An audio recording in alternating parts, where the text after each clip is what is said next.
Seterusnya adalah AI advisor. Okay. AI advisor ni, dia sekarang ini, dia tak banyak lagi alternate coin. Dia masih lebih kepada Bitcoin. Alright. Dan dalam AI advisor ni, dekat sini setup dia sangat-sangat sesuai untuk swing. Kalau korang nak swing, nak cari setup swing. Okay, kalau korang nak setup swing, okay.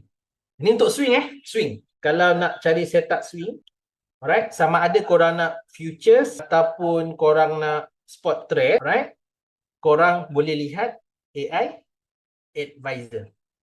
Itu cara function dia. Okay, siapa nak swing? Kat sini ada tak yang nak swing? Dekat swing, korang boleh guna AI advisor kalau korang nak swing. AI prediction, dia predict market nak ke mana. Market nak naik, laju, market nak turun laju, ataupun market naik slow-slow. Macam sekarang, AI prediction nampak market akan naik slow-slow lah. Alright, dan kalau anda nak swing, aku nak masuklah hari ni. Market nak naik ke market nak jatuh? So anda boleh masuk tengok dekat AI advisor. Okay. AI advisor ni, korang boleh buat dua benda. Korang boleh trading futures boleh, korang boleh trading kat spot pun boleh. Cumanya dekat AI advisor ni, dia banyak cover Bitcoin dulu.